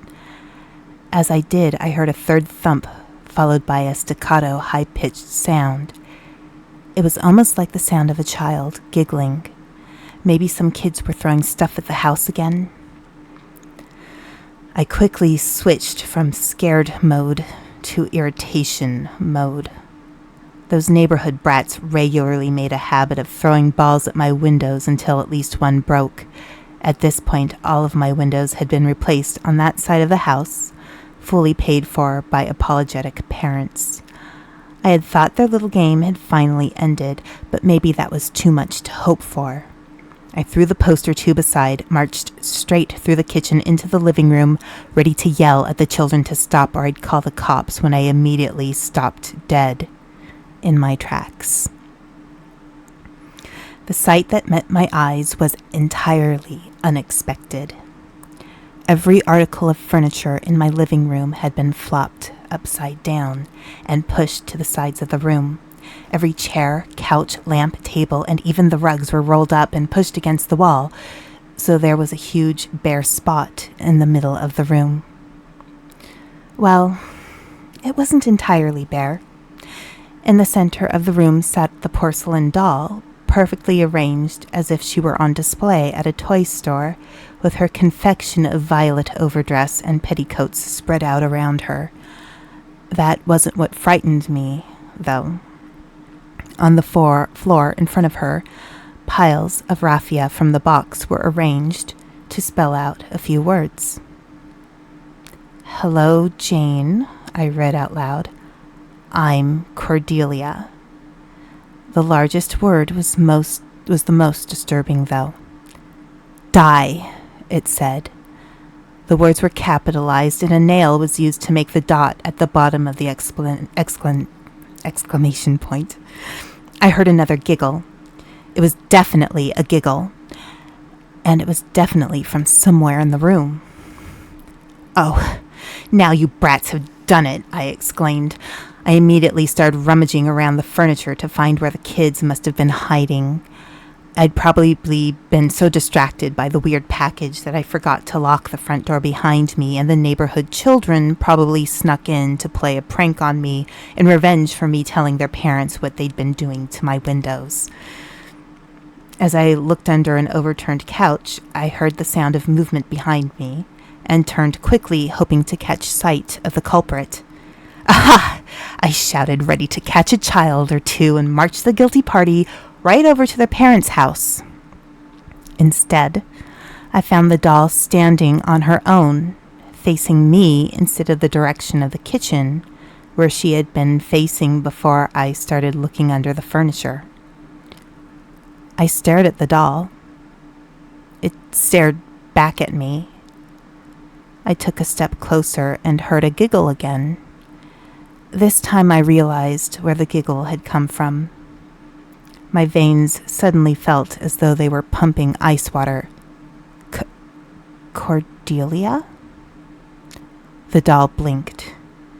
I screeched and landed on my bony behind. I refused to take my eyes off the doll.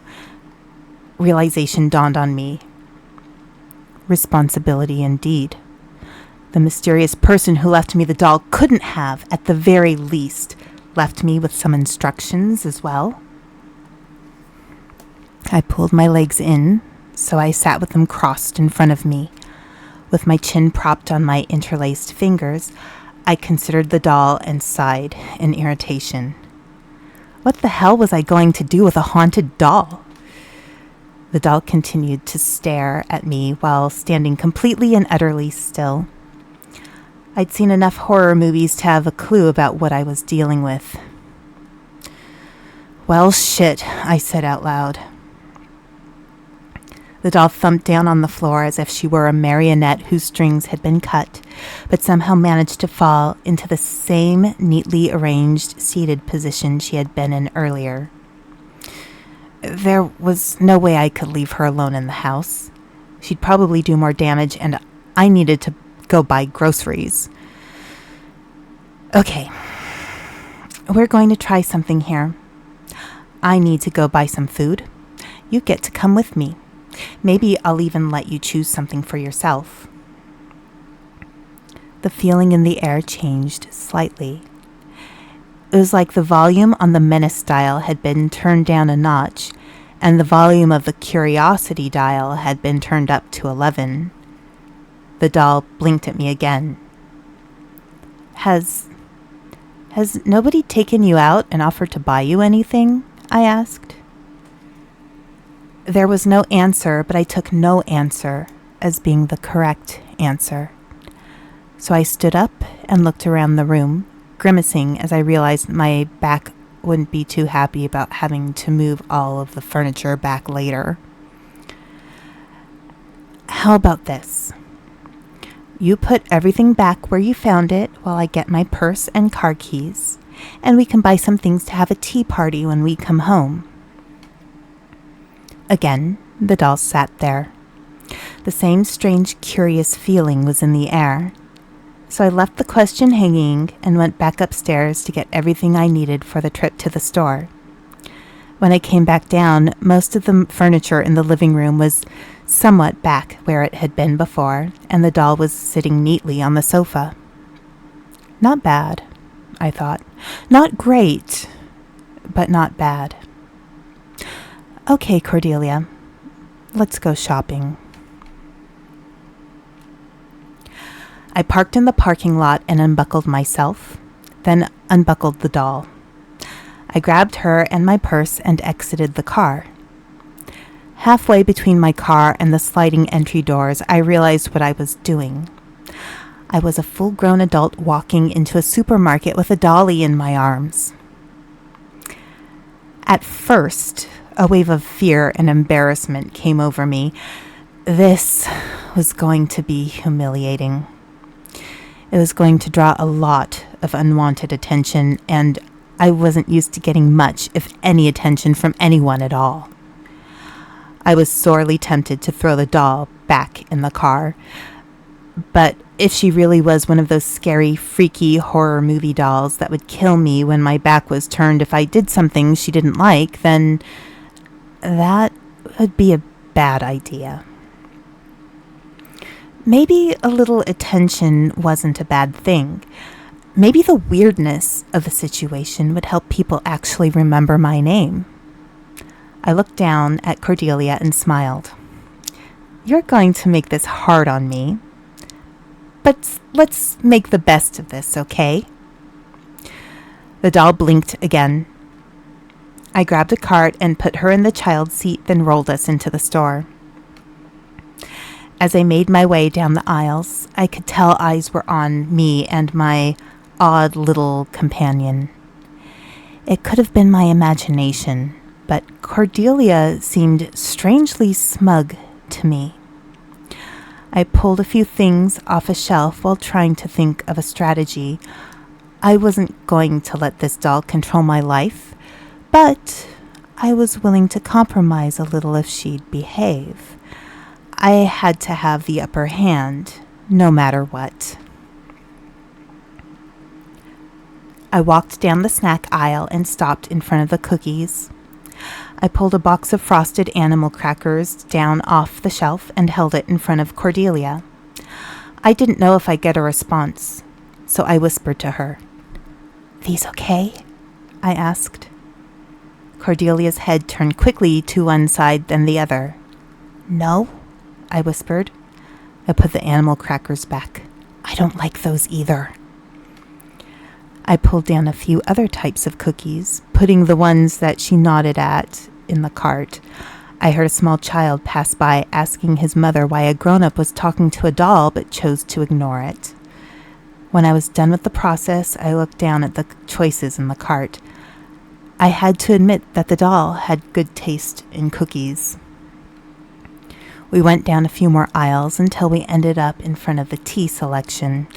I knew I had some tea at home, but not much of it.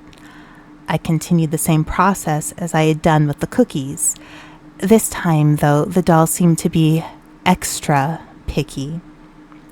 I had shown her all the options I was prepared to get and got head shakes indicating no each time.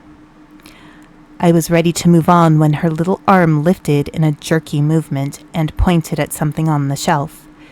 It was a fairly expensive imported loose-leaf tea. "Seriously?" I said, exasperated, forgetting that I had been trying to whisper in order to reduce the amount of attention I was getting. That same mother and child had been strolling down the aisle I was standing in, and they both stared at me like I was some kind of lunatic. I quickly grabbed the smallest tin of the doll's desired tea, shoved it in the cart, then quickly made my way to the end of the aisle. Finally, after picking up a few more things, I got to the register and began to check out. "Well, look who it is," said the clerk at the register. "It's Joan." I looked up and saw it was Lainey. She was the head cheerleader back when I was in high school. She always got my name wrong, just like everyone else did. With her, though, it had always felt like she was doing it on purpose. "Jane," I said. "Right, Jean," she replied as she scanned my items. "Jane," I corrected. While I hated that this happened to me all the time, it was old, and I was tired of being treated like I was some random background character in a school play. "Oh, of course, Jen," she said, then sneered at Cordelia. "What's with the doll?" I wasn't sure why, but I suddenly felt the urge to be incredibly snarky. "I'm sorry, what doll?" I asked. "That doll," Lainey replied, pointing her garishly manicured index finger at Cordelia. "I don't see a doll here. Are you okay? Maybe they're working you too hard. Maybe you should take a seat or something," I replied. "Oh, and it's Jane." Lainey finished scanning my items. "That's $83.64, and stop playing games with me, Jill." She emphasized the name and then rolled her eyes at me. "You obviously have a doll in your cart." "I'm sorry, are you talking to me?" "I don't know anybody named Jill, Lindsay," I replied. The teenage boy who started packing my bags chuckled at the interaction. Lainey glared at him, but he ignored her and placed my bags in the cart.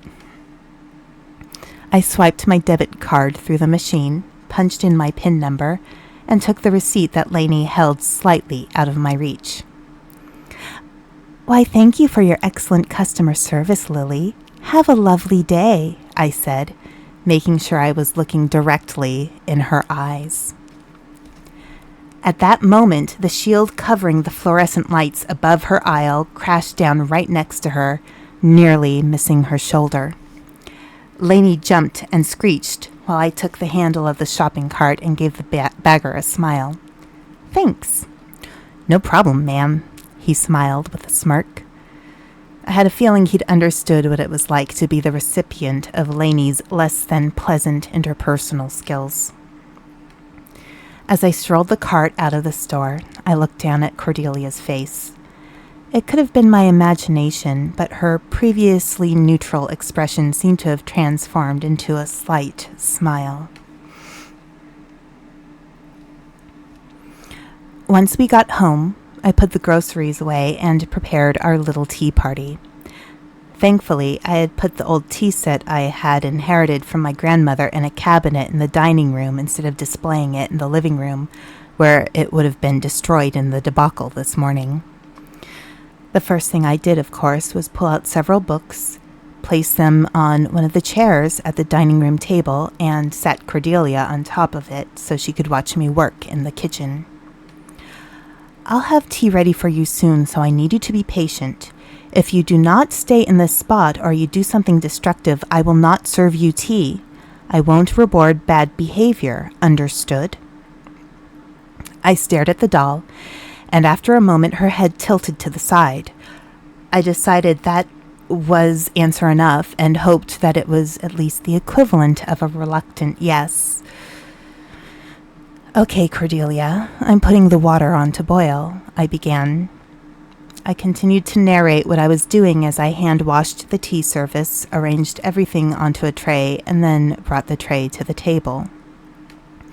"Here you go," I said, as I placed a teacup on a saucer in front of Cordelia, as well as a small plate for her cookies. I set a selection of the cookies onto the plate, then repeated the whole thing at my place setting. I poured each of us some of the expensive tea, then sat down.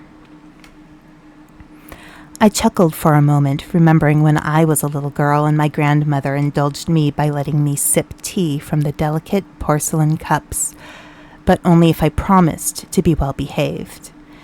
It was one of my most favorite treats as a child to sit with her, playing at being a sophisticated adult while eating her homemade goodies and sipping tea.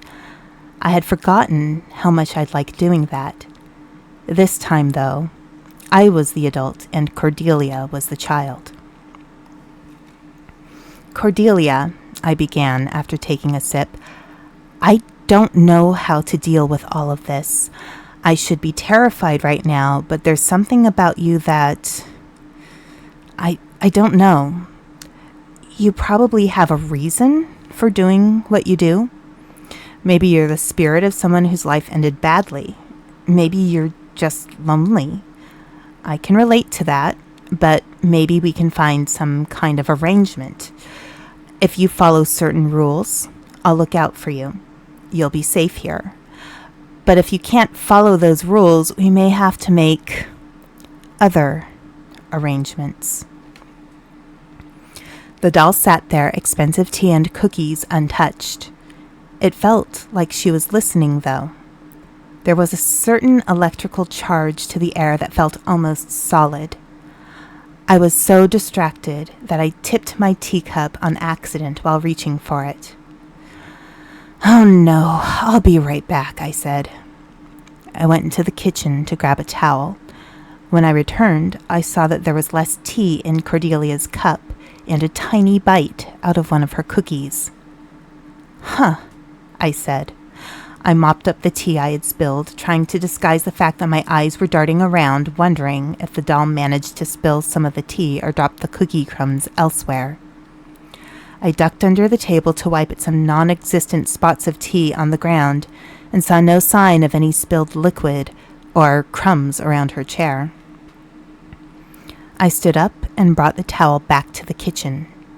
When I returned, Cordelia was still sitting in her spot, and another cookie in front of her had another small bite.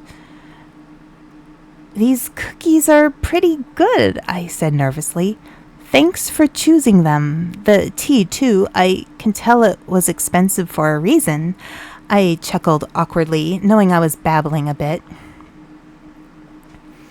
I sat a while longer, sipping the tea in silence while periodically taking a bite of a cookie. Every time I looked away, then looked back, there would be another tiny bite in her cookie or a little less tea in her cup. Okay, so here we go. I can't have you making a mess of the house. You did clean up the living room, and I appreciate that, but it's still a bit of a mess, so I'll have to finish cleaning it. And if you make a mess, make sure it's something you can fully clean yourself. Also, I can tell that you know how to write, or at least put words together and spell them correctly, so we'll need to find a way to communicate. I have a dry erase board and some markers, so I'll set that up for you somewhere you can reach. I'm not sure what else you need, but you can write things there, and I'll see what I can do to help you. How does that sound? Cordelia's head tilted forward sharply, then tilted back to its original position. Good, I said, and finished the rest of my tea. I'll leave your plate for you to finish, and I'll get started on seeing how I can make a place for you here. The next few days were rough.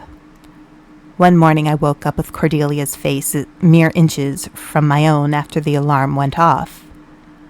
Another, I woke up to the message, "Jane, I need a bed," from Cordelia, also die.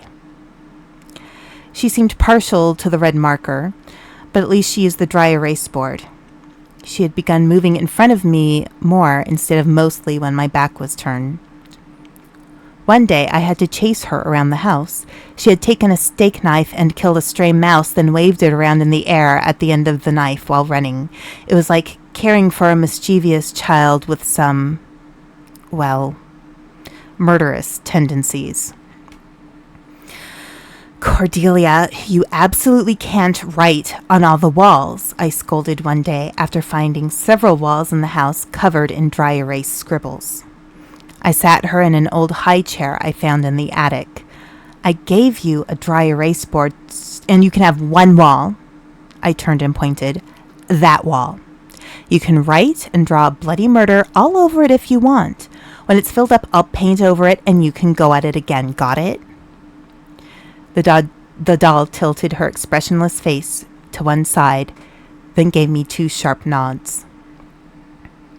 I'm going to go to the hardware store to get what I need to fix this mess. I gestured to the hallway where she had written, "Die, die, die?" in red marker. Hopefully, I could get it cleaned up or paint over it or something. Maybe it was time to have some red accent walls. Cordelia tilted her head again. I stared at her glassy eyes. If you behave yourself while I'm gone, we can have another tea party, okay? The doll reached over with halting, jarring movements and wrapped her arms around the one I was using to prop myself against the side of the high chair. Was she hugging me? I picked her up and gave her a hug. I'll be back soon. You have your dry erase board to write on in the meantime, okay? Please, don't make a mess. She gave me another head tilt. I set her carefully down on the floor, worried that leaving the doll alone at home was probably not the best idea. I'm trusting you now. You understand that, right? I said as I grabbed my things from the kitchen counter. I don't want to have to lock you away somewhere, and I can't bring you shopping every time I go. So please, show me you can be responsible. You'll always get rewarded for being responsible. The last thing I saw when I left the house was Cordelia leaning over to watch me leave. I was incredibly nervous about the whole thing, but I couldn't live like a hermit because I was the caretaker of a haunted doll. I took a deep breath in an attempt to calm myself down, then hopped in the car. As I drove, I noticed that the car felt kind of empty. In the few short days Cordelia had been in my life, I'd gotten used to her presence. She was like a cute but bratty little sister who needed constant attention. Driving in the car without her almost felt lonely. I shook the thought from my mind when I parked in front of the hardware store. I strode into the store, determined to find something to clean up the mess she had made, but I also had absolutely no clue what that would be.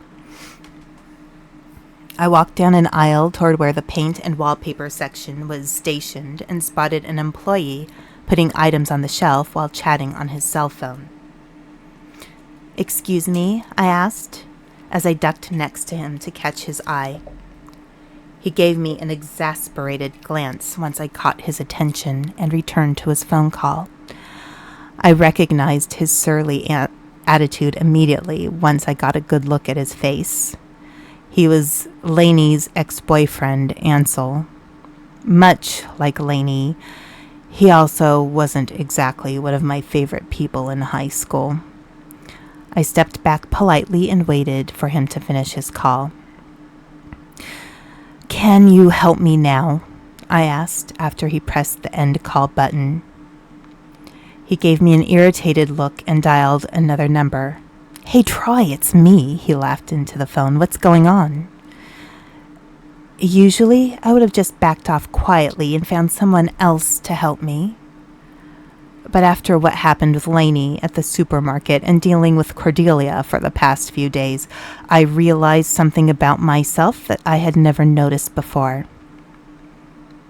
I had a backbone, and I could use it, too. I reached out and grabbed the phone from Ansel.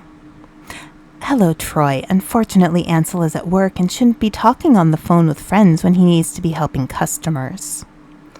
I ended the call and handed the phone back. "Are you going to help me now? It will only take a moment.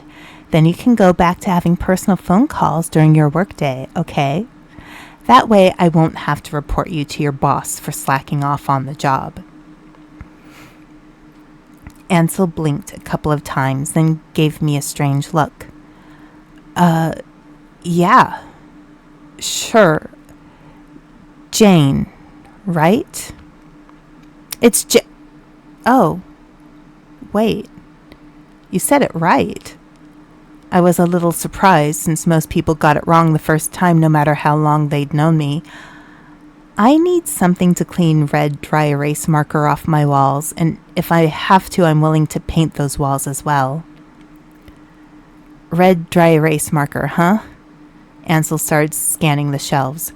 Red anything is more likely to stain, but you could start off with rubbing alcohol. There should be some up front, but if that doesn't work... I followed him around as he pulled a few things off the shelves and put them in my basket. He seemed strangely cooperative. Finally, we got back to the paint area. If that doesn't take care of it, I can get you some primer and paint. Wait a moment, I said. Why are you being so polite and helpful suddenly? Ansel glanced down the aisles to see if anyone was around, then began to talk animatedly. I heard about what happened with Lainey the other day. I can't believe you stood up to her, and frankly, she deserves to be taken down a peg. But then you grabbed my phone and demanded I help you. I've never seen you do anything like that, even when we were back in kindergarten. You always just kind of cried and ran off all the time. I did? I asked. I supposed I did. I'd never been very good at standing up for myself before. Yeah, what changed? He gave a slight laugh. It was fun to pick on you and call you the wrong name all the time. You're just so boring. Shh.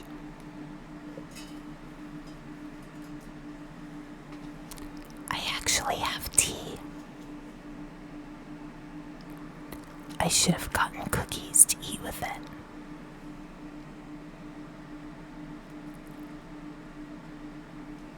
It would have been very fitting with this story.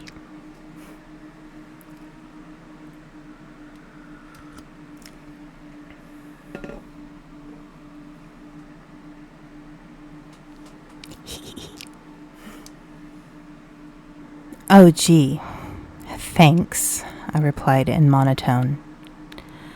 But you were walking around with some weird doll and holding your own against Lainey. That's pretty impressive for someone so... He tried to reach for the right word. Yeah, I know. Boring. So why don't you get me some red paint for my walls? That's not boring, is it? I raised an eyebrow at him. Okay, that wasn't the best word. I'm sorry. He reached for a set of paint sample cards and handed them to me. Confidence looks good on you. I mulled those words over in my head as I flipped through the sample cards and pulled up a color I liked. It was a deep, rich red that looked like it would go well with the roses on my grandmother's teacups. The kitchen walls were overdue for a paint job, and I had a feeling it was time for something a little more confident.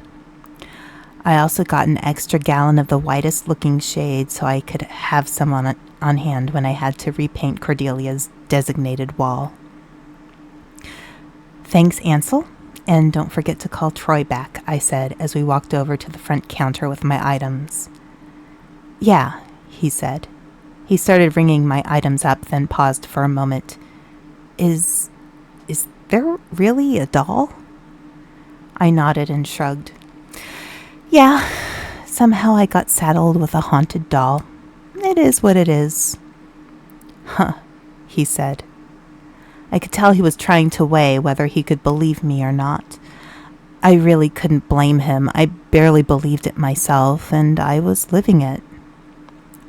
I paid for my purchases and walked out of the store as I heard Ansel quickly stage whisper into his phone. Hey, Troy, guess who that was? I sighed. It was definitely easier than being ordinary than being the talk of the town. Even as I packed my items in the car, I noticed that people were looking in my direction more than usual.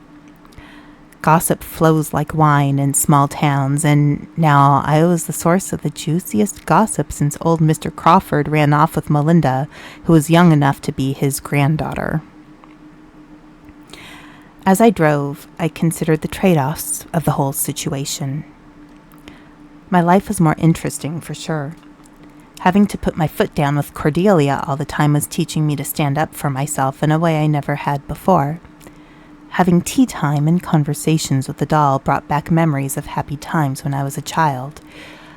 I was, very strangely, having fun. At the same time, nothing about this situation was sustainable. I was lucky that I owned my house so I could take care of the damage without having trouble from a landlord, but I could live the rest of my life taking care of a weird doll that acted like a homicidal maniac. That would definitely put a cramp in my social life, even with it being as limited as it was. And what about the doll? What about Cordelia? Did she like being a doll? Did she want to stay that way forever? I pulled into the driveway as those questions played out in my head. Maybe I needed to find a solution to her situation as well. I grabbed the bags and paint cans and lugged them into the house. Cordelia was sitting in front of the wall that I designated for her. The threatening words were crossed out, and instead, there was a rather detailed drawing of a child's face with tears running down both cheeks. I put my items down, then sat next to Cordelia. I pointed to the drawing, which included all of the different marker colors I had given her instead of just the red one. Is this you? Cordelia replied with her usual jerky nod for yes. You've been through a lot, haven't you? I asked. My skin suddenly broke out in goosebumps, and Cordelia turned her head so that her glassy eyes gazed into mine with a startling intensity. Is there anything I can do to help you? I asked. An eerie quiet settled over the room as Cordelia continued to look at me. I realized that it was probably pretty hard to express one's feelings when one's face was made of porcelain. My instincts were telling me that she had a lot going on inside, though, and maybe I should give her some time. If there's anything you need, go ahead and write it on the whiteboard. I'll get tea started. I stood up and began to pull everything I needed for us to have another tea party. As I worked, I heard squeaks of marker on the surface of the dry erase board. She seemed to be taking her time. Clearly, she had a lot to say. I arranged everything on the table, then I returned to the kitchen for Cordelia. I'll bring you to the table first, and I'll get the board next, okay? She replied with 2 nods, so I picked her up. As I brought her to the table, I felt her cuddle into the crook of my shoulder like she was trying to hug me. I placed her in the high chair as it seemed a better choice than the chair with the stack of books I'd been using. Then I poured her tea and served her cookies and returned for the dry erase board. I looked at the writing. Unlike Cordelia's usual jagged, jerky scrawl, the words were written more neatly, like those of a child practicing their handwriting. Nobody hugs me. I am alone. You hugged me. Why?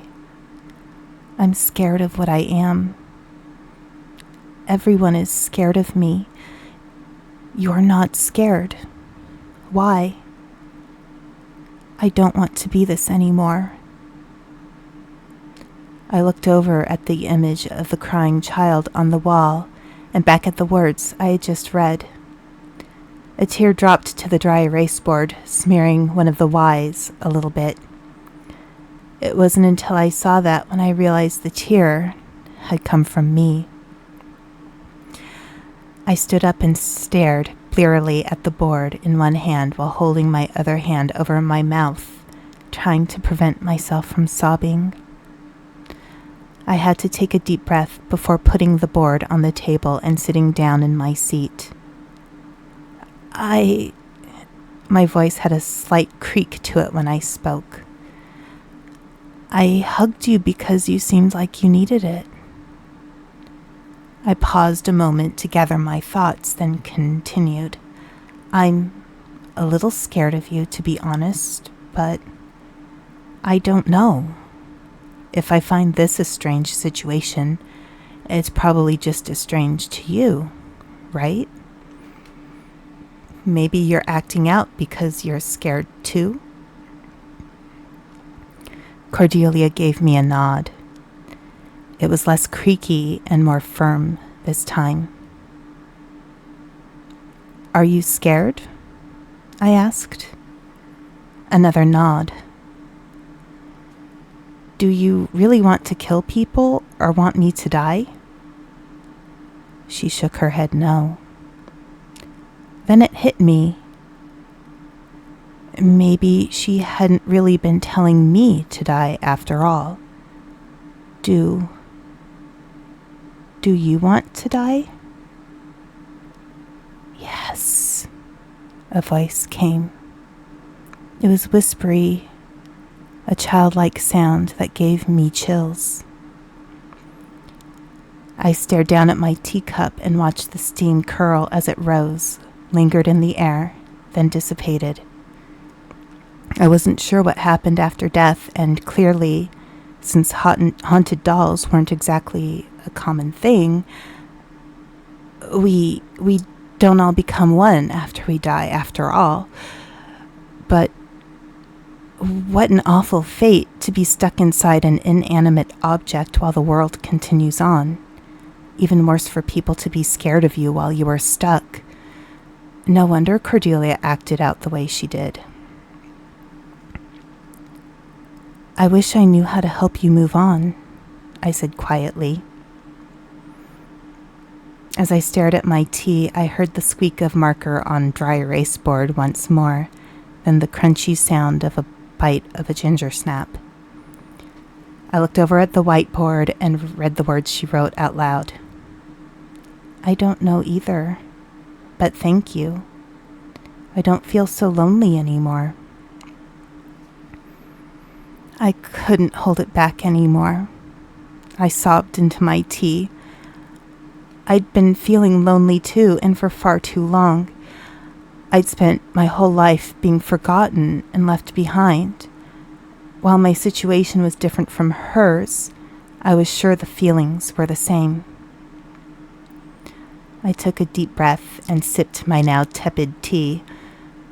Maybe if I asked some questions, we could find an answer together.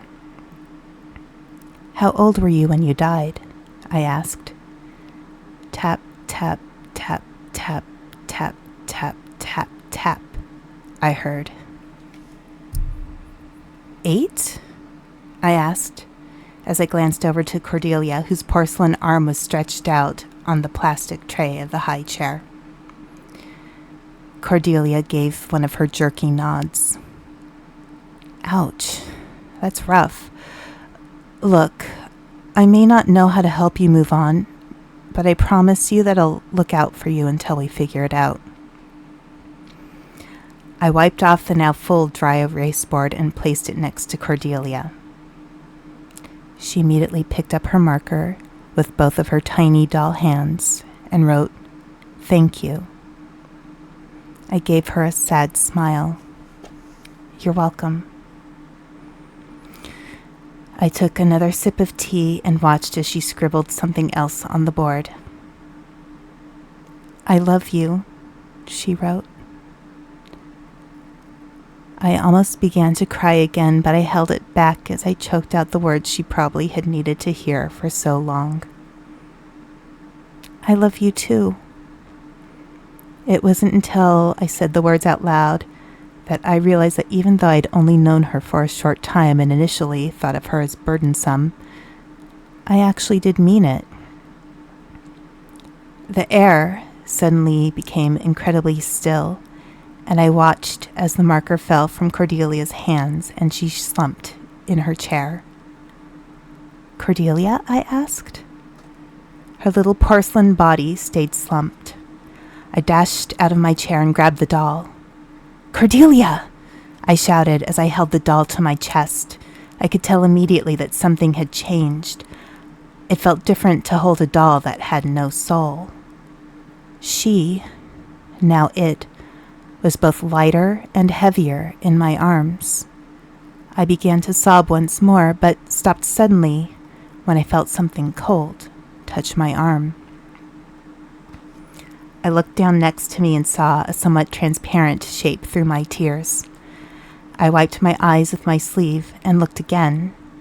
The transparent shape looked like a child. I glanced over at the drawing on the wall and saw that it resembled the face on the ghostly child. "Cordelia?" I asked. She nodded. She parted her lips to speak. "Maybe I just needed to know somebody loved me," came her whispery voice. I placed the doll gently back in the high chair and focused my attention to the figure next to me. "Everyone deserves to know they're loved." She nodded and a curl fell into her face. I reached out to push it back, but she wasn't solid and my hand just went through the space. I pulled back, noting that my hand was cold and tingly. "I'm sorry." "It's okay. I think I'm ready to go now," Cordelia said. "I'll miss you.